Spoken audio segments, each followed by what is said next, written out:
Chris, you must be absolutely delighted.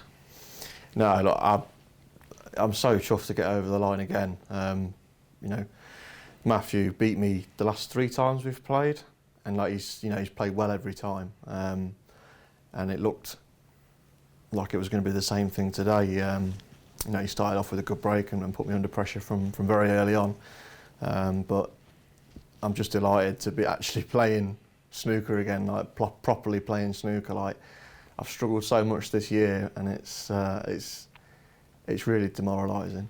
Like, it really like cuts you up. Like, any sportsman, any sportswoman of any sport will tell you that when things are going bad, like, there's just nothing worse. Like, you're just constantly going to tournaments or going to events, coming home disappointed, and trying your hardest to work on the practice table. And when things just don't happen, tournament after tournament, it really does like grind you down, and you start really doubting yourself, like, which is probably the reason why I've had such a bad season. Like, and the only reason that I'm in the position that I was before I got to the World Championships, it's my own fault. Like, I've not performed, and I've put myself in a position where I'm outside the 64, had to win to stay on the tour, and then obviously winning today as well has cemented my place in the top 64, I think. So yeah, I'm just delighted that I've managed to kind of find something the last few months. Does it make you think that you need challenges like this to really click into gear, because you seem to perform? I never used to. Like, you know, there's 127 other players on the tour, and the vast majority of them will look at me and think he can play, but he's very inconsistent, and when it comes to it, he bottles it, because that's what I've done. That's what I've done the last sort of 3 or 4 years since I lost 10-9 to Judd at the World Championships. Like, that defeat really hurt, like, and it made a big difference to my game. Like, you doubt every time you get to frame ball. You're looking at frame ball thinking, oh, what's going to go wrong, or what mistakes am I going to make this time?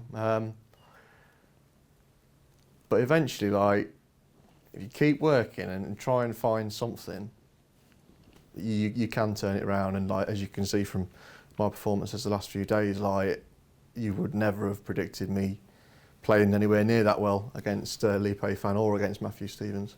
That was a massive match for you, wasn't it? You know, getting through to the Crucible, you know, playing Judd Trump, getting to that decider. It was like you were just progressing and progressing through that tournament.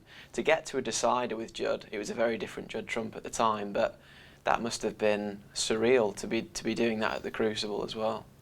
The week of the qualifying, before I actually qualified 3 years ago, was probably the best week I had in my life. Like, I played unbelievably well. I couldn't believe how well I played to beat Zusi, Mafflin, and then to beat Tian Pengfei 10-1. Like, I played probably the best I could play. Yeah.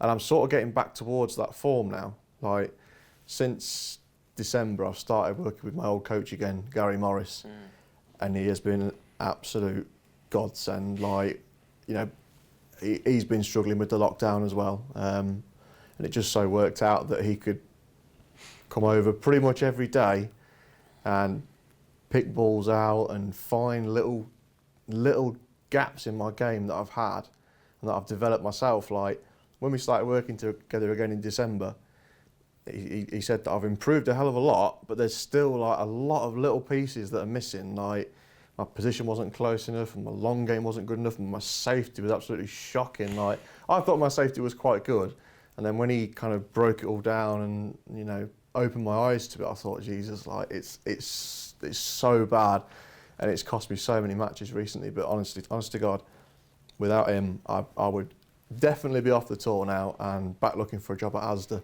Not that there's anything wrong with that.